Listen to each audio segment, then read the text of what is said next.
এই সুনির্দিষ্টভাবে এই মামলাতে তিনার কি ভূমিকা ছিল সেই বিষয়টাও বলা হবে।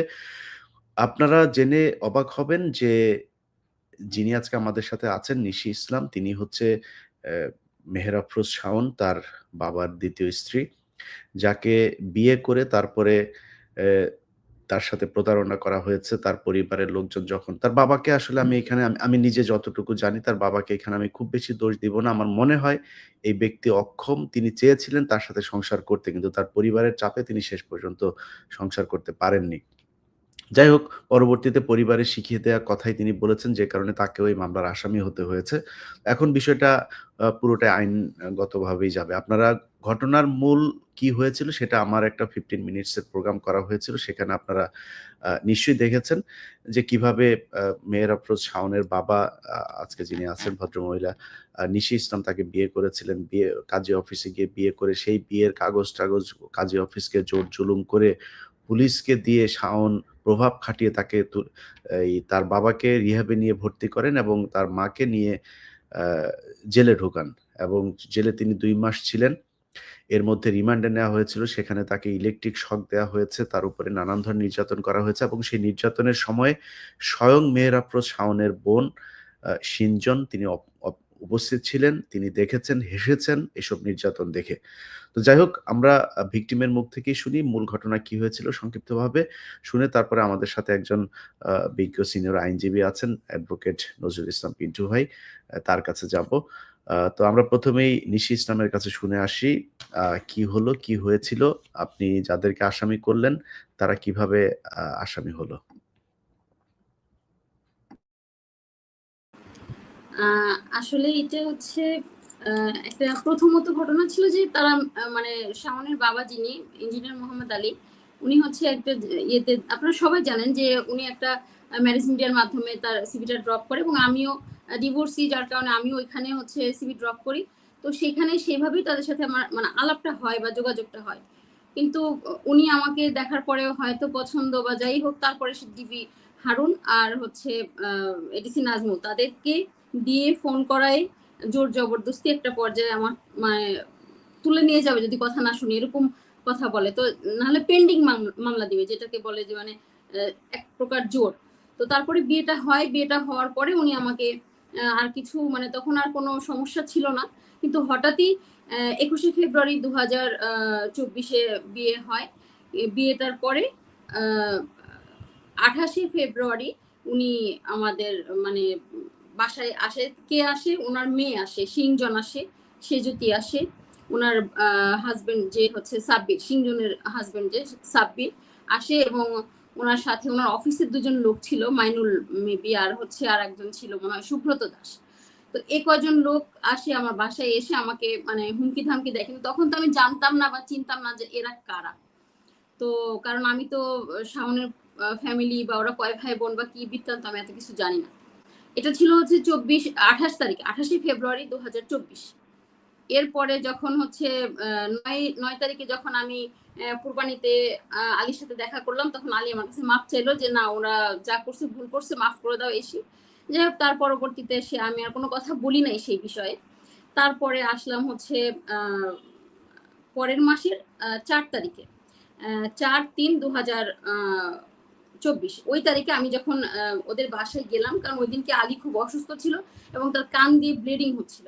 তো যখন আমি ওই বাসায় গেলাম, যাওয়ার পরে ওই বাসায় ছিল তার মা, ছিল হচ্ছে শিংজন, ছিল সেজুতি তার হাসব্যান্ড এবং কাজের বুয়া উপস্থিত ছিল এবং মনে হয় রান্না করা একটা ছেলেও ছিল। তো সব মিলায় ওইখানে আমাকে খুব মানে হেনস্থা করে এবং আমাকে ধাক্কা দেয়।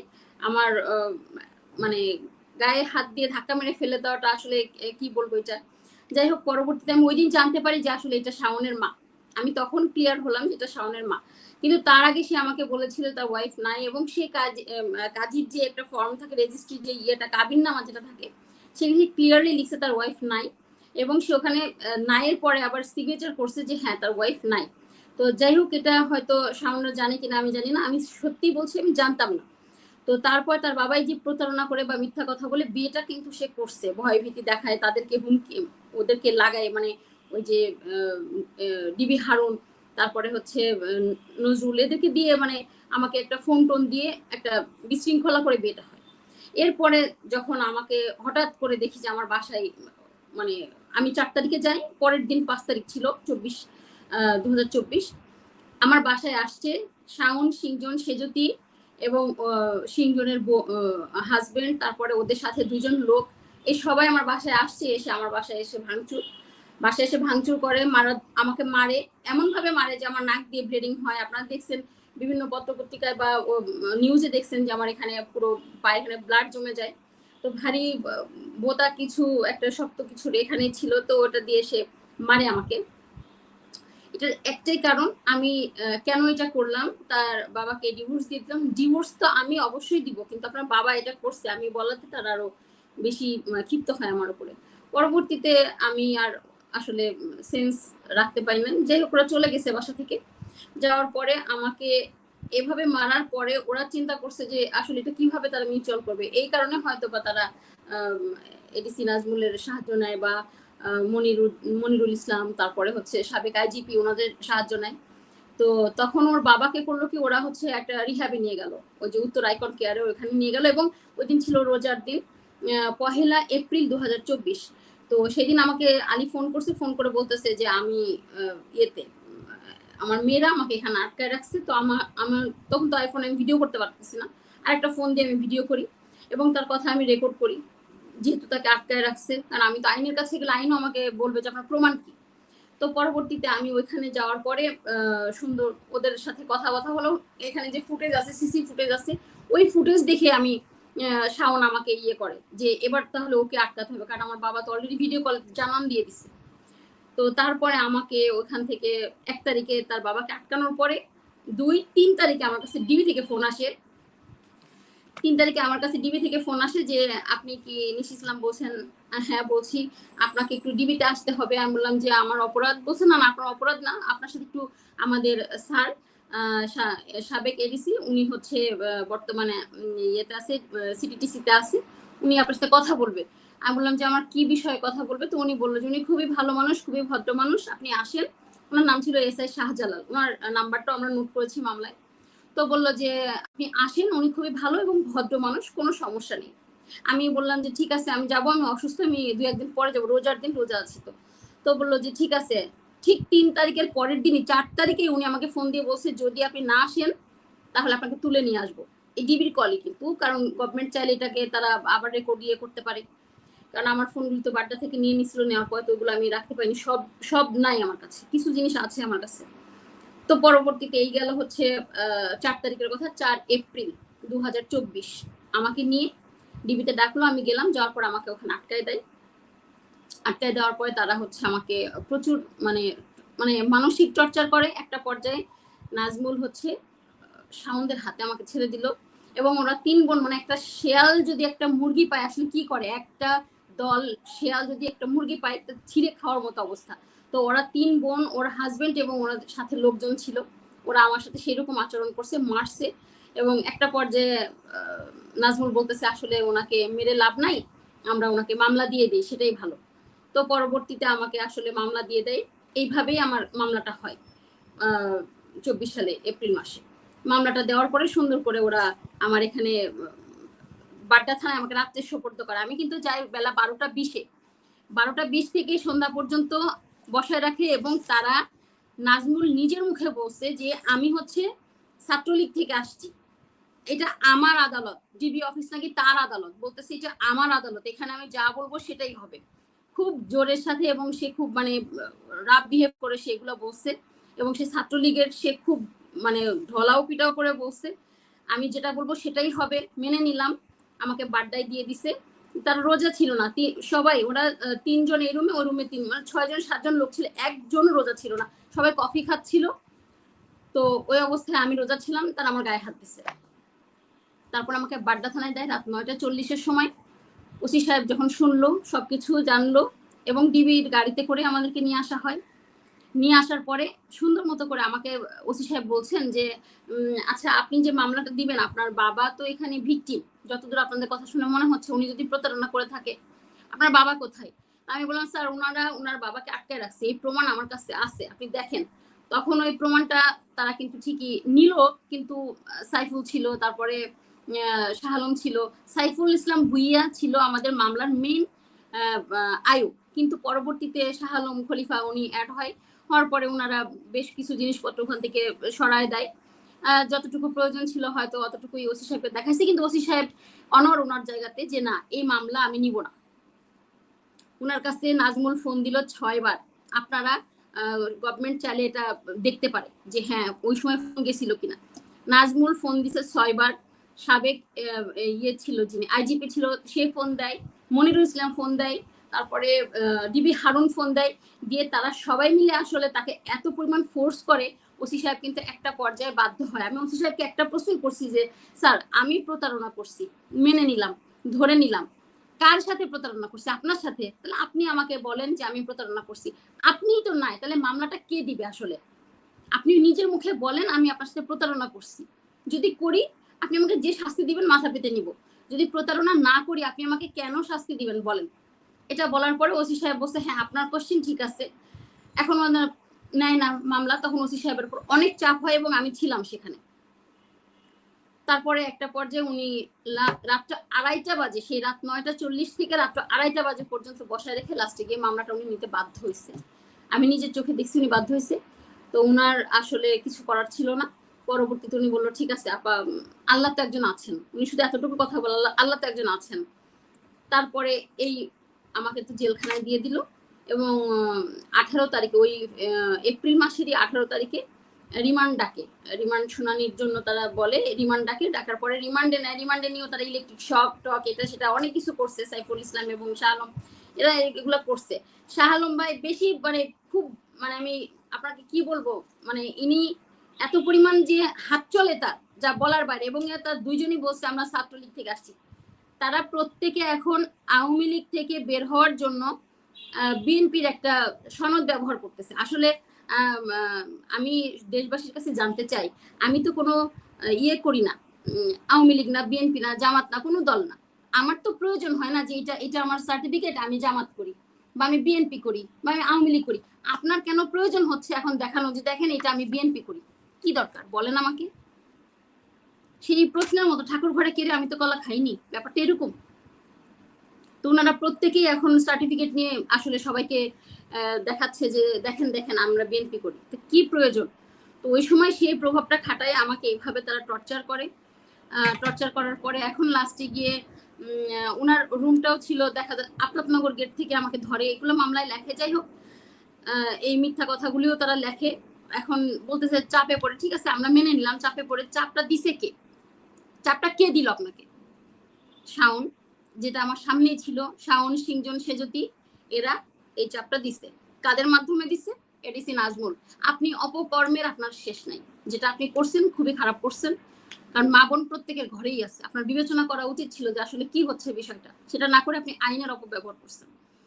যাই হোক, তো পরবর্তীতে আমরা ওখান থেকে ইয়েতে আমার আবার পুলিশ হেফাজতে দিয়ে দিল, আমাদেরকে কারাগারে দিয়ে দিল, আমাকে কারাগারে দিয়ে দিল। কারাগারে দেওয়ার পরে আমার জামিন হয় 9 বার জামিন শুনানি করছি, কোনোভাবেই জামিন হচ্ছিল না, কোনোভাবেই না। আমার মানে সবকিছু বেইলেবল, বাট আমার জামিন হচ্ছে না। প্রতারণা মামলা কিন্তু আমার জামিন হচ্ছে না। তো তার বাবাকেও তারা অ্যাপিয়ার করে না। একটা পর্যায়ে অ্যাপিয়ার করছে 1 মাস পরে কোর্ট বারবার বলতেছে আপনার বাবাকে নিয়ে আসেন, বাবাকে নিয়ে আসেন। তারা এজাহারে উল্লেখ করছে যে আমার বাবা একজন মানসিক রোগী, দীর্ঘদিন যাবৎ তার মানসিক রোগের চিকিৎসা চলছে। আচ্ছা আপনারাই বলেন, আমাদের সিনিয়র পার্সন এখানে আছেন, স্যার আছেন, নজরুল স্যার আছেন, স্যার বলবে একজন মানসিক রোগী কি কখনো 164 দিতে পারে? এটা কোনোভাবেই সম্ভব না। যেটা ম্যাজিস্ট্রেট কর্তৃক যে ইয়েটা সেটা দিতে পারে না, কিন্তু সে দিয়েছে। তার মেয়েরা বলছে আমার বাবা অসুস্থ, কিন্তু আদালত তার সাক্ষ্য গ্রহণ করছে। এই মতো অবস্থায় আমার জামিনটা এভাবে আটকায় আসলে। সেখানেও আইনের অপব্যবহার হয়েছে। তারা এইভাবে করে করে আমাকে আসলে জামিন পেতে দেয়নি। আমার মৌলিক অধিকার থেকে আমাকে বঞ্চিত রাখছে। আমাকে কথা বলতে দেয়নি, আমার সন্তানের সাথে আমাকে কথা বলতে দেয়নি, আমার বাড়ির লোকের সাথে কথা বলতে দেয়নি। এভাবে করে আমাদেরকে আটকাইছে।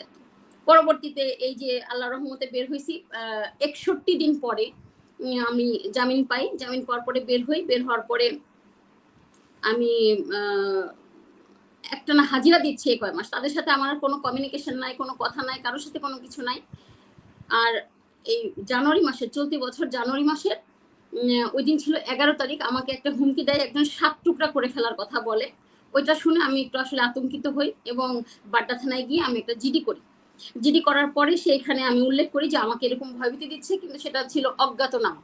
ঠিক ফেব্রুয়ারি মাসে যখন শাওনদের বাসায় গেলাম, যখন তার বাবার খোঁজে গেলাম যে হ্যাঁ সে আছে, জানি ফেব্রুয়ারি মাসের 7 তারিখ ছিল সেটা। তো সেখানে সিংজন বলতেছে আমার বোনের মামলা হয়ে গেছে, আপনার এই মামুলি মামলা নিয়ে কথা বলতে পারবো না, আমার বোনের মামলা হয়ে গেছে। তখন তো রাষ্ট্রদ্রোহী মামলা ছিল, সবাই জানে এটা, বাংলাদেশের প্রত্যেকটা মানুষ দেখছে রাষ্ট্রদ্রোহী মামলা শাওনের নামে হয়েছে। তো সেই সময় তার বোন বলতেছে যে আমার বোনের নামে মামলা হয়ে গেছে, 3টায় কোর্টে তুলবে। এবং সে কিছুক্ষণ পরে তার মায়ের সাথে বোনের সাথে কমিউনিকেশন করতেছে, বলতেছে যে এখানে কত টাকার বিষয়, আমার আম্মা টাকা পাঠায় দিচ্ছে। হ্যাঁ, টাকা লিয়াজু হওয়ার পরে এটা কিন্তু 12টা 20-এর কথা, ঠিক 7টা বাজে শাওন কিন্তু বাসায় চলে আসলো। আচ্ছা, তারপরে আমরা আসলাম আবার ফের হচ্ছে গুলশানে, ওই বাসে যে যাই 7 তারিখ ছিল এটা, আমাদেরকে সময় নিল। গুলশান থানার তদন্ত ওসি ছিল, গুলশান থানার 7-8 জন কনস্টেবল ছিল, তাদের সামনে সিংজন আমাদের থেকে সময় নিল যে আমাদেরকে কয়েকটা দিন সময় দেন। আমরা সুন্দর মতো সময় দিলাম, একটা যেন ঝামেলা না হয়, বিশৃঙ্খলা সৃষ্টি না হয়, বা ওদেরকে যেন মানুষকে হেয় না করে, খারাপ না করে। আমি কিন্তু তাদের সাথে সমঝোতা করতে চেয়েছিলাম। পরবর্তীতে তারা কি করলো, ঠিক পরের সপ্তাহে মানে 13 তারিখে, ফেব্রুয়ারি মাসের 13 তারিখে, হ্যাঁ 13 তারিখে আমার হচ্ছে জামিন শুনানি, হাজিরার ডেট ছিল। ঠিক 12 তারিখে সে একটা মিথ্যা জিডি বানায় নিয়ে, আমার নামে জিডি বানায় নিয়ে সে কোর্টে গিয়ে আমার ভেটো দিছে জামিনে। তার মানে সে তখনও আবার প্রতারণা করছে। তার উকিল সাহেব আমাকে ফোন দিছে, ওনার নাম হচ্ছে মাহবুব আলম বা মাহবুব। তো উনি আমাকে ফোন দেয়, দিয়ে বললো আমরা একটা সমঝোতা করতে চাই। ঠিক আছে বসেন। একবার কিন্তু সিংজন করলো, মিথ্যা বললো। আবার ফের আমাকে সময় নিল, নিয়ে বললো এই মাসে 27 তারিখে, ঠিক আছে ফেব্রুয়ারি মাসে চলতি বছরে, ঠিক আছে বসেন। বসলাম, বসে প্রথমে আলী আমাকে না চেনার ভান করলো, সে অস্বীকার করলো। পরবর্তী যখন আমি এজাহার ধরে ধরে কিছু প্রশ্ন করলাম, তখন আলী বললো যে হ্যাঁ, আমি ফোন কেন করছিলেন আমাকে, বললো যে বাঁচার জন্য। আসলে কার থেকে বাঁচার জন্য, এটাও আমার কোশ্চেন। এরপরে আসলো হচ্ছে তার লাস্টে গিয়ে দেখা যাচ্ছে যে ওদের উকিল বললো যে আচ্ছা আমরা এইসবে যাব না, পুরনো আলাপে আমরা সমঝোতা চাই। সমঝোতা আসেন, কি সমঝোতা? তখন সে বললো যে আমরা মীমাংসা করব, কিভাবে করব, আমরা, আপনি কি কি চান আমাকে বলেন। আমি কিছু চাই না। আলী আপনি কি সংসার করতে চান? আলী বলছে যে না, সেটা আমার পক্ষে সম্ভব না। আচ্ছা ঠিক আছে, যদি না হয় তাহলে আপনি এখন ক্লিয়ার করেন আমাকে কিভাবে এখান থেকে রিলিফ দিবেন। উনি বলল যে আমরা রিলিফ দিব, আপনি আপনার কাবিনের টাকাটা আর হচ্ছে ওই আমি দাবি করছি যে বা যারা আমার নামে মিথ্যা মামলা করছে তাদের নামে আমি 2 কোটি টাকার একটা জরিমানা বাবদ আমি বলছি, আর আমার থাকার ব্যবস্থা করতে বলছি, আর এই 1 বছরের ভরণ পোষণ দেয়নি সেটা আমি ক্লিয়ার করতে বলছি। এই হচ্ছে আমার কথা ছিল। সুন্দর মতো কিন্তু আমরা একটা সেটআপে চলে যাচ্ছিলাম, যে আমার কোনো ঝই ঝামেলা ছিল না। ঠিক ওই সময়ই তার বোনের ছেলে, নাম হচ্ছে মিল্টন, মোখলেসুর রহমান মিল্টন, সে বলতেছে আমাদের এখানে সব রকম অ্যারেঞ্জমেন্ট করা আছে, আমাকে মারার জন্য নাকি তাদের সব ব্যবস্থা করা আছে। এটা আপনারা সবাই দেখেছেন, বাংলাদেশের সবাই দেখেছে ওই সময়। এই মতো অবস্থায় আমার তো আর কিছু করার ছিল না। লাস্টে গিয়ে আমি না পারতে, জীবনের ভয়ে, নিজে বাঁচার জন্য বা আমার সন্তান যেন মাহারা না হয়, আমি সেই কারণে আমি আসলে মামলাটা করি। আমি একটা সুস্পষ্ট এবং সুষ্ঠু তদন্তের জন্য এই মামলাটা করি, যে অ্যাটলিস্ট বাংলাদেশের মানুষ এখন জানুক যে না তারা কি করছে। না এখন তার ঠিক জানা। আছে। জি, আমরা মামলার অপেক্ষায় থাকি কি হয়। সো মামলার বিষয়ে জানতে হলে আমাদের এখন শ্রদ্ধেয় আইনজীবীর কাছে যেতে হবে। আ পিন্টু ভাই, আমরা আ শুনি যে আসলে কি এই মামলা কোন দিকে যাচ্ছে?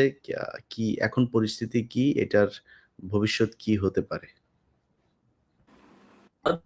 ইলিয়াস ভাই, আসলে একজন অসহায় নারীর অসহায়ত্বের কথা আপনারা শুনেছেন, কতটুকু নির্যাতিত হলে উনি আদালতে এসেছেন। এবং উনি এই মামলা, আমরা 13টা সেকশনে আমরা মামলাটা করেছিলাম, ফেনাল কোডের 13টা সেকশনে আমরা মামলাটা করেছিলাম, এবং প্রত্যেকটা সেকশনের এগেইনস্টে সুনির্দিষ্ট অভিযোগ আছে। এবং বিজ্ঞ আদালতে আমরা সকল এভিডেন্স গুলো দেওয়ার পরে বিজ্ঞ আদালত সন্তুষ্ট হয়েছেন, এবং এই মামলায় নিশি ইসলাম যে কথাগুলো বলেছেন এখন, এই প্রত্যেকটা কথা ওনার আর্জির মধ্যে উল্লেখ ছিল। সেই হিসাবে যখন আমরা আদালতে এভিডেন্স গুলো দিয়েছি। এভিডেন্স দেওয়ার পরে বিজ্ঞ আদালত আমাদের পেনাল কোডের আমরা যতগুলো সেকশন দিয়েছি একটা সেকশন উনি অমিট করেন নাই। প্রত্যেকটা সেকশনকে উনি আমলে নিয়েছেন এবং ওই সেকশনগুলোর আলোকে উনি 12 জনকে যে আসামি করেছি 12 জনের বিরুদ্ধেই উনি সমন ইস্যু করেছেন। বিজ্ঞ আদালত থেকে সমন ইস্যু করার পরে প্রত্যেকের ঠিকানায় সমন প্রেরণ করা হয়েছে। সমন প্রেরণ করার পরে সমন পেয়ে 2 জন আসামি সাইফুল ইসলাম ভূঁইয়া উনি হলেন ইন্সপেক্টর নিরস্ত্র এবং আসামি শাহ আলম খলিফা উনি সাব ইন্সপেক্টর উনি নিরস্ত্র। ওনারা বিজ্ঞ আদালতে আসলেন ধার্য তারিখে অর্থাৎ গতকাল আসলেন। আসার পরে বিজ্ঞ আদালতে যখন ওনারা সারেন্ডার করেছেন এবং বিজ্ঞ আদালতের কাছে জামিন প্রার্থনা করেছেন তখন ওনারা ওনাদের কথা বলেছেন, কিন্তু বিজ্ঞ আদালত এক পর্যায়ে ওনাদেরকে আমাদের এভিডেন্স গুলো সম্পর্কে জানতে চেয়েছেন যে এগুলা কি সত্য না মিথ্যা, এবং যেটা সত্য সেটা বলার জন্য উনি বলেছেন এবং এটাও বলেছেন যে সত্য কথা বলতে হবে, আমার হাতে কিন্তু এভিডেন্স আছে যদি আপনি মিথ্যা বলেন। এই কথা শোনার পর আসামিরা অকপটে তাদের দোষ স্বীকার করেছেন এবং ওনারা বলেছেন যে আমরা ঊর্ধ্বতন কর্তৃপক্ষের নির্দেশে আমরা নিশি ইসলামের প্রতি এই অন্যায়গুলো করেছি। তো বিজ্ঞ আদালত বলেছেন ঊর্ধ্বতন কর্তৃপক্ষের নির্দেশ আপনি মানবেন, কতটুকু মানবেন অতটুকু, যেটা আইন আপনাকে পারমিট করে, যেটা আইন সুনির্দিষ্ট করে দেওয়া আছে আপনি ওইটা মানবেন, কিন্তু মানে আপনার সুপেরিয়রের কোনো অবৈধ আইন আপনি মানতে বাধ্য নয়, তাহলে এই ক্ষেত্রে আপনি অপরাধী। এটা বলার পরে উনি আদালতের প্রতি ক্ষমা চেয়েছেন এবং ভুল স্বীকার করেছেন এবং উনি বলেছেন যে ওনারা দুইজনেই বলেছেন যে আমরা এই কথাগুলো আমরা বিজ্ঞ আদালত যখন বলবেন আমরা এই সাক্ষী দিব। এই হিসাবে বিজ্ঞ আদালত ওনাদেরকে ধার্য তারিখ পর্যন্ত, পরবর্তী ধার্য তারিখ পর্যন্ত, মেবি এটা 22 তারিখে, আগামী মাসের 22 তারিখ পর্যন্ত ওনাদেরকে জামিন দিয়েছেন এবং কন্ডিশনাল জামিন দিয়েছেন। আর যে অন্য যে 10 জন আসামি, এখানে ইঞ্জিনিয়ার মোহাম্মদ আলী সহ ওনার 3 মেয়ের জামাই এবং আরো ওনার যে আরো আসামিরা আছে সকলের, যেমন এডিসি ওই যে নাজমুল, তারপরে ডিবি হারুন সহকারে 10 জন, মোট 10 জনের বিরুদ্ধে বিজ্ঞ আদালত এই আমরা অবশ্যই বিজ্ঞ আদালতে আবেদন করেছিলাম, যেহেতু তারা সমন পেয়েও বিজ্ঞ আদালতে আসেন নাই, সেক্ষেত্রে আমরা বিজ্ঞ আদালতকে আমরা একটা দরখাস্ত দিয়ে বলেছি যে আদালত থেকে যথাযথভাবে এই সমন ইস্যু হয়েছে এবং সমন ইস্যু হওয়ার পরেও ওনারা সমন পেয়েছেন, বিজ্ঞ আদালতের প্রতি ওনারা শ্রদ্ধাশীল হন নাই, যে কারণে আমরা বলেছি যে স্যার গ্রেপ্তারি পরোয়ানা ইস্যু না হলে ওনারা আদালতে আসবেন না। আমাদের আবেদনের প্রেক্ষিতে বিজ্ঞ আদালত সন্তুষ্ট হয়েছেন এবং সন্তুষ্ট হয়ে ওনাদের সকলের বিরুদ্ধেই এই গ্রেপ্তারি পরোয়ানা জারি করা হয়েছে এবং এরই মধ্যে সবারই ঠিকানায় এই গ্রেপ্তারি পরোয়ানা প্রেরণ করা হয়েছে। তো আমরা আশা করি যে যেহেতু আমরা একটা সত্য ঘটনা নিয়ে মামলা করেছি এবং এই মামলাটা অনেকেই দেখেছেন, অনেক আইনজীবী এই মামলার সাথে জড়িত ছিলেন, আমরা সবচেয়ে বড় ব্যাপার হয়েছে আমরা বেশিরভাগ মামলায় কোনো এভিডেন্স উপস্থাপন করতে পারি না বা এভিডেন্স গুলো আমাদের কাছে থাকে না, কিন্তু আমাদের এই মামলায় আমাদের যিনি বাদীনি উনি যেভাবেই হোক অত্যন্ত সাহসিকতার সাথে, আমি প্রথমে বলেছিলাম একজন অসহায় নারী, আসলে উনি অসহায় হলো, উনি এই যে ওনার রাইট আদায় করার জন্য উনি যে এভিডেন্স গুলো উনি কালেক্ট করেছেন যেভাবেই হোক, এটা আমাদের এই মামলাটা প্রমাণ করার জন্য একেবারে যথেষ্ট এবং আমি একেবারেই নিশ্চিত যে আমাদের হাতে যে প্রমাণ আছে এবং আমাদের যে আর্জির বক্তব্য এই অনুসারে প্রত্যেকটা আসামি এই সেকশনের আলোকে ওরা সাজা ভোগ করবে যদি আমরা সুন্দরভাবে মামলাটা ট্রায়াল করতে পারি। এখন আদালত এই সকল কারণে সন্তুষ্ট হয়েছেন, আর আদালত থেকে যে অর্ডার আমরা পেয়েছি আমরা নিজেরাও মোটামুটি সন্তুষ্ট। আদালত আমাদের এভিডেন্স গুলো সাথে সাথে আমাদের বিপক্ষে যে লয়ার ছিলেন অর্থাৎ আসামি পক্ষের যে লয়ার ছিলেন ওনাকেও আদালত নিজে থেকে আদালত সুমুটো ওনাদেরকে বলেছেন এবং প্রত্যেকটার জবাব জানতে চেয়েছেন যে এই কথার এগেইনস্টে আমাদের কাছে এই এভিডেন্স আছে এবং বাদী এই এভিডেন্স গুলো উপস্থাপন করেছেন। তো সবকিছু মিলিয়ে এখন মামলাটা আসলে আমরা আদালত এবং যেই গ্রেফতারি পরোয়ানা জারি হয়েছে, এখন যদি এইটা যদি যথাযথভাবে আসলে আসামি ধরার দায়িত্ব হলো পুলিশের, এখন পুলিশ যদি আসামিদেরকে অতি দ্রুত গ্রেফতার করতে পারে তাহলে আমরা অবশ্যই ন্যায় বিচার পাবো, এই আশা আমরা রাখি। আর আমরা বিজ্ঞ আদালতের কাছেও বলেছি যে যথাযথভাবে যাতে এগুলো প্রেরণ করা হয় গ্রেফতারি পরোয়ানা, বিজ্ঞ আদালত সেটা করেছেন এবং আমরা অবশ্যই আশাবাদী যে অতি দ্রুতই আসামিরা হবেন। কারণ হয়েছে এই আসামিরা বিভিন্ন ভাবে আসছে, অনেক ভাবে আসছে, যে এরা আসলে ক্ষমতাকে এত বেশি অপব্যবহার করেছেন, এত বেশি অন্যায় অত্যাচার করেছেন, অনেক অতিষ্ঠ হয়ে গেছেন। হয়তো আজকে উনি সাহসিকতার সাথে আসছেন, আদালতের আশ্রয় নিয়েছেন। হয়তো অচিরেই উনি এটার ফল পাবেন বলে আমি আশা করি। এ হলো আপাতত আমাদের এই মামলার অবস্থান। আমি নিজেও তার যে এভিডেন্স গুলো আছে সেগুলো অ্যা জানার পরেই কিন্তু আমি এটার পিছনে প্রায় ২ মাস ধরেই কাজ করছিলাম। আপনি হয়তো জানেন, নিশি ইসলাম আপনাকে জি, বলেছে। জি, আমাদের ২ টা টিম উনাকে নিয়ে সার্বক্ষণিক প্রায় টানা ১ মাস কাজ করেছে। ২ মাস ধরে এটার ফিল্ড ওয়ার্ক হচ্ছিল। কি করা যায়, কি আছে উনি সব এভিডেন্স গুলো উনার একটা ফোনও চলে গিয়েছিল দেশের বাইরে কেউ একজন নিয়ে গিয়েছিল। সেই ফোনটার জন্য আমরা অপেক্ষা করছিলাম। যাই হোক সব শেষ আমাদের আ আ 15 মিনিটস টিম এবং এটার সাথে বাংলা এডিশন যুক্ত ছিল। বাংলা এডিশন টিমের আ আব্দুল্লাহ, ফয়সাল, সাজু, আ কনক আমাদের বেশ কয়েকজন রিপোর্টার এটা নিয়ে কাজ করেছে। তো যাই হোক সবশেষে একটা ভালো হয়েছে। বিচারক যিনি আছেন তাকে আমাদের আ অসংখ্য ধন্যবাদ এবং আমার বিশ্বাস যে এই মামলা নিয়ে সরকারের পক্ষ থেকে যেটা আ আমার কাছে নিশি ইসলামও বলেছিলেন যে, শাওন এবং তার পরিবারের লোকজন যে অধ্যত্বপনা দেখাচ্ছেন এখনো পর্যন্ত তাতে মনে হচ্ছে কেউ একজন আছে যে কিনা তাদেরকে রেস্কিউ করতে আসবেন এবং আদালতে সরি, আদালতে গিয়েও নাকি তিনি বলেছেন যে, ওই মহিলাকে তো ও ২০-২৫ লাখ টাকা দিলেই ওই মহিলা রাজি হয়ে যাবে এরকম কি বলেছেন। তারপরে আদালতে গিয়েও তারা টাকা-পয়সার খেলা দেখানোর চেষ্টা করেছেন। পিপিকে কোনো একজন উপদেষ্টার পরিচয় আমরা যেহেতু সেই উপদেষ্টার সংশ্লিষ্টতা পাইনি তাই নামটাও বলছি না। একজন উপদেষ্টার পিএস পরিচয় দিয়ে পিপিকে ফোন করা হয়েছে। আ বিচারকের কাছেও নানান দিক থেকে চাপ দেওয়ার চেষ্টা করা হয়েছে এবং সেটা আদৌ সরকারের পদস্থ কোনো ব্যক্তি কিনা আমরাও নিশ্চিত হতে পারিনি। যে কারণে আমরা সেই বিষয়গুলো বলছি না। যাই হোক, এখানে কেউ তাদেরকে অনৈতিকভাবে সুযোগ সুবিধা দেওয়ার চেষ্টা করবেন না বলে আশা করছি। এবং সিটিটিসির মাসুদ করিম সাহেব আপনি এদিক ওদিকে ফোন কইরা নাজমুলকে বাঁচাইতে পারবেন না। নাজমুলের যে অপকর্ম সেই অপকর্মের ফিরিস্তি বিশাল লম্বা। অতএব তাকে বাঁচাইতে এসেন না। এই ডিসি নাজমুল শুধু নিশি ইসলামের সাথে না, তিনি অনেক মানুষের সাথে এই ধরনের কাজ করেছেন এবং আরেকটা ব্যক্তিগত বিষয় বলে রাখি সেটা হচ্ছে নাজমুল হচ্ছে শাওনের এক্স আ উনার সাথে উনার সম্পর্ক ছিল যে কারণে উনি পারতে গেছে ইয়েস ভাই, এটা হচ্ছে সে তার সাথে ৫ বছরের সম্পর্ক। হ্যাঁ, হুম। যখন তারা কথা বলছিল আমাকে আমি একটু এড করছি ভাই আপনার অনুমতি নিয়ে। নাজমুল ইসলাম নিজে বলেছে যে মোহাম্মদ আলী আমি তাকে আঙ্কেল ডাকি। মোহাম্মদ আলীর সাথে আমার সম্পর্ক ৭ বছর পারিবারিক সম্পর্ক। কিন্তু শাওনের সাথে নাকি তার ৫ বছরের সম্পর্ক, পার্সোনাল সম্পর্ক। তো আমি ডিভোর্স দিছি তাই আমি খারাপ হয়ে গেছি, আমি ডিভোর্সি নারী তাই আমি খারাপ হয়ে গেছি। আর মানে স্বামী ছাড়া আপনি পরকিয়া করতেছেন তাতে কোনো সমস্যা নাই। ওইটা নারীদের অধিকার। ওইটা সমস্যা না। শাওনদের পরিবারে এটা সমস্যা না।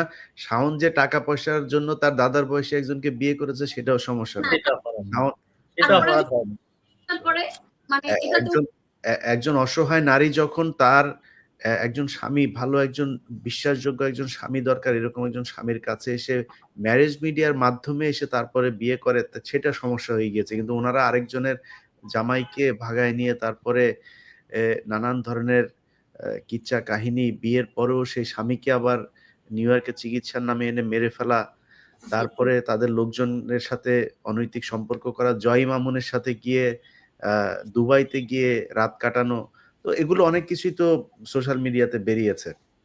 যাই হোক এটা তাদের কাছে কোনো সমস্যা না। তাদের সমস্যা হচ্ছে তাদের সম্পত্তি। তার বাবাকে যদি কেউ একজন বিয়ে করে সেই সম্পত্তির ভাগীদার হচ্ছে উনার ২য় মা হয়ে যাবেন। অতএব বাবাকে কোনোভাবেই বিয়ে করতে দেয়া যাবে না। এতক্ষণ আপনারা যা শুনলেন সেটা তো শুধুই নিশি ইসলামের প্রতি যে অত্যাচার হয়েছে। সবচাইতে মানে ভয়ংকর তথ্য হচ্ছে যে নিজের বাবাকে পর্যন্ত তারা রিহ্যাবে দিয়ে এসেছে। আমার সেই অনুসন্ধানে আপনাদেরকে দেখানো হয়েছে যে কিভাবে সেই ভদ্রলোক নিজেকে বাঁচানোর চেষ্টা করছে। আরেকটু অ্যাড করি। মোহাম্মদ আলী আমাকে নিজে বলেছে এবং নিজে দেখাইছে যে তার মেয়েরা তাকে কিভাবে টর্চার করে। আচ্ছা। জি। তো টর্চার করা তারপরেও তাকে নিয়ে রিহ্যাবে দিয়ে আসা। রিহ্যাবে দিয়ে এসে এটা তাদেরকে দিয়ে টর্চার কতগুলো করানো এটা ভয়ংকর এটা একটা এটাই খুবই হচ্ছে তাদের ভয়ংকর একটা সমাজ। আসলেই তাদের পরিবারের বাস্তব চিত্র এটাই তাদের পারিবারিক শিক্ষা। এইভাবেই তারা চলে। যাই হোক আমরা এটার ন্যায় বিচার আশা করি ন্যায় বিচার পাবো এবং আ অ্যাডভোকেট নজরুল ইসলাম ভাই সহ উনার আইনজীবী প্যানেলে যারা আছেন তারাও অনেক পরিশ্রম করছেন এটার জন্য। আমাদের সাথে আরেকজন আইনজীবী আ যুক্ত হওয়ার কথা ছিল। আমরা শেষ পর্যন্ত যুক্ত করতে পারি নাই। সবাই ভালো থাকবেন এবং আশা করি উম যেকোনো অন্যায়ের প্রতিবাদ করবেন নিশি ইসলামের মতো আপনারা নিজের অধিকার নিজে প্রতিষ্ঠিত করবেন। আল্লাহ হাফেজ। জি। অসংখ্য ফিরোজ ধন্যবাদ। ভাই যদি আপনাকে অসংখ্য ধন্যবাদ। আপনি যেভাবে এটা ওয়াচ করতেছেন আসলে আমাদের এই সমাজে এরকম যদি কেউ থাকে তাহলে সত্যটা উদ্ঘাটন হবে এবং আমরা ন্যায় বিচার পাবো। একেবারে নিশ্চিত। ইনশাআল্লাহ। এভাবে যদি কেউ থাকে তাহলে আমরা ন্যায় বিচার পাবো। আর না না হলে আমি আমরা আমি আসলে উনার এভাবে কাছে যেদিন ১ম উনি আমাকে রিচ করে হচ্ছে ইমেইলের মাধ্যমে। আমার 15 মিনিটস bd@gmail.com ওই ইমেইলের মাধ্যমে উনি আমাকে করে। আমি তখন শাওনকে নিয়ে একটা ভিডিও বানিয়েছিলাম। ওই ভিডিওর পরেই উনি আমাকে করেন। তো সেখানে বলল যে এই ঘটনা। এটা জানার পরে বললাম কি ভয়ংকর অবস্থা। আমি কিছু জিনিস আগে নিশ্চিত হলাম যে আসলে উনি যা বলছে সেটাও সত্য কিনা। তারপরে কাজী অফিস, আমি এসআই সাইফুলের সাথেও আমি লম্বা সময় কথা বলেছি। সে যদিও আমার কাছে এগুলো স্বীকার করে নাই। এখন আদালতে গিয়ে তিনি স্বীকার করেছেন। আমি যে কারণে উনাকে নিয়ে আমার প্রোগ্রামেও আমি তেমন কিছু বলি নাই। কিন্তু পরবর্তীতে এই ভদ্রমহিলা যেটা বললেন যে সাইফুল নিজেও এই টর্চারের সাথে ছিল এবং সে খুব প্রভাব দেখিয়েছে ওই সময়। এগুলো যদি করে থাকে তাহলে আমি মনে করি তারও বিচার হওয়া দরকার। আর আরেকটা বিষয় যেটা ২ জন পুলিশ কর্মকর্তা এখনো করে যাচ্ছেন যে ওসি ইয়াসিন গাজীর উপরে আপনারা দায় চাপানোর চেষ্টা করছেন। ইয়াসিন গাজী বরাবরই এই মহিলাকে বাঁচাতে চেয়েছে এবং তার সাথে আমার তারপরেও কথা হয়েছে। গতকালকেও তার সাথে কথা হয়েছে। আমি জিজ্ঞেস করেছি যে, "ভাই এই জিনিস" বলল, "ভাই আমি যদি কোনো অন্যায় করে থাকি আমার শাস্তি হোক কোনো সমস্যা নেই।" সো আমি যেহেতু বাদীর কোনো অভিযোগ নাই সেখানে আমরা আসলে এটা নিয়ে আলোচনার কোনো কিছু নাই। আলোচনা করব। আ স এই আরকি। আ পিন্টু ভাই কিছু বলবেন? জি। ধন্যবাদ। আসলে শেষ পর্যন্ত যাতে আমরা ভালো একটা কিছু পাই, ভালো মানে ন্যায় বিচার পাই, যেটা সত্য হুম। সেটাই পাই। এই আশা রাখি এবং আমি আশা করব আপনি শেষ পর্যন্ত আমাদের সাথে থাকবেন এবং আমাদের সহযোগিতা করবেন। না স্যার অবশ্যই আপনাদের সাথে আছি স্যার। না, না, আপনার জীবন কাজ যা স্যার আপনাদের আপনার কারণে আমরা এই পর্যায়ে আসলে আছি আমরা তো বলি। কারণ যখন এরকম কেউ থাকে ওয়াচ করে, তখন আসলে সেখান থেকে অনেক কিছু ডিলিট করা যায় না। এটা হুম। সামনেই থাকে এবং যখন সত্য ঘটনা সামনে থাকে, আপনি এটাকে অস্বীকার করতে পারবেন না। এটাই হচ্ছে আমাদের এই না, মামলার এটা খুব অবাক হওয়ার মতো বিষয় যে নাজমুলের মতো লোক এখনো পর্যন্ত পুলিশে চাকরি করে। এটা খুবই অবাক। তার এটা হলো আমাদের দেখার বিষয়। এটা কিভাবে পসিবল? আমরা তো আমাদের মামলার মধ্যে নিশিতে একেবারে পুরা লাইন লিখে দিয়েছি। উনার সাথে কিভাবে কথা বলেছে যে সে ছাত্রলীগের কি এবং এটা তার আদালত, সে কিভাবে টর্চার করে। এই মামলার মধ্যে আমরা একদম হুবহু লেখা দেওয়া হয়েছে। একটা কথাও বাড়তি লেখা হয় নাই এখানে। ইদানিং একটা নতুন কিভাবে বলেছে ট্রেন্ড সেভাবে চালু লেখা হয়েছে। হয়েছে, হ্যাঁ? সেটা হচ্ছে যে পুলিশ এবং সরকারি অফিসেরও বিভিন্ন লোকজন তারা একটা বয়ান দিয়ে থাকে। আমরা আসলে ওদের সাথে তাল মিলিয়ে চাকরি করতে গিয়ে কিছু কাজ করতে হয়েছে। কিন্তু আমরা তো ভাই মনে প্রাণে বিএনপির লোক, মনে প্রাণে জামাতের লোক হ্যাঁ, ভাই। এটাই বলে। বিএনপি বলে না, এখন বলে জামাতের ছিল। এই ছাত্র শিবির করত তারা। সবার একই বয়ান। তো এখান থেকে বের হইতে হবে। আমি মনে করি যে যারা পুলিশের ওই সময় বিভিন্ন পদস্থিতি ছিল তাদেরকে শুধু ট্রান্সফার করে না, এদের বিরুদ্ধে বিভাগীয় শাস্তি কিংবা ফৌজদারি কার্যবিধিতেও তাদের বিরুদ্ধে অভিযোগ আনা উচিত। তাদের শাস্তি হওয়া উচিত। কারণ তারা পুলিশ এই সরকারকে টিকিয়ে রেখেছে ১৫ বছর। তারা কোনদিনও এর দায় এড়াইতে পারে না। ১০-১২ জন পুলিশ অফিসার পালিয়ে গিয়েছে সেটাই সব পুলিশের দায় চলে গেল। আমি মনে করি এটা সম্ভব না। তাদের বিচার হওয়া দরকার। যাই হোক, প্রিয় দর্শক আপনাদের সবাইকে ধন্যবাদ। আশা করি শাওন আপার অনেক আগে একটা ভিডিও তৈরি করেছিলাম। শাওন আপার ক্যারা উঠেছে। উনার ক্যারা কিছুটা হলেও বন্ধ হবে। আমি এই এই এই প্রোগ্রামের ভেতরে থেকেও আমি উনাকে ফোন করেছিলাম। মাঝখানে উনাকে ফোন করার পরে উনি আবার আমাকে মেসেজ পাঠিয়েছিল। রিং হচ্ছিল। কিন্তু আজকে দেখলাম ফোন-টোন সব বন্ধ। আমি চাচ্ছিলাম উনার সুমধুর কণ্ঠটা একটু দেশবাসীকে জানাইতে।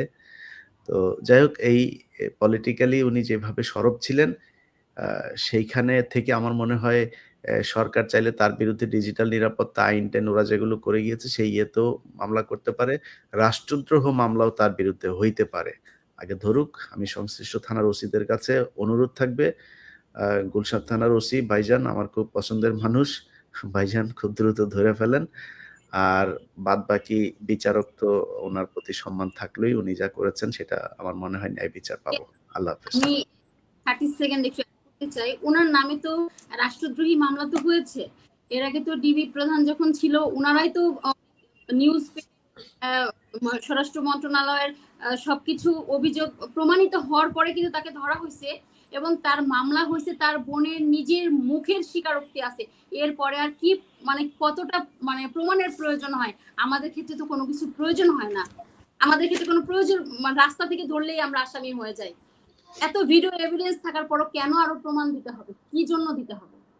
আমি এই দেশের নাগরিক, আমি লিগ্যাল ট্যাক্স পেয়ার, আপনিও দেন আমিও দেই। আমার ক্ষেত্রে একরকম, আপনার ক্ষেত্রে একরকম কেন? এই বৈষম্যতা কেন? না ঠিক আছে, ইনশাল্লাহ আশা করি যে সবাই সবার শাস্তি পেয়ে যাবে, হয়তো কিছুদিন আগে বা পরে। অপরাধের শাস্তি পেতেই হবে। এখনো যারা অপরাধ করেন তাদেরও মাথায় রেখেন। আমরা সন্তুষ্ট, আশা করি এভাবেই বহাল থাকবে সবকিছু। ওকে, আল্লাহ ঠিক আছে ইলিয়াস ভাই, আপনাকে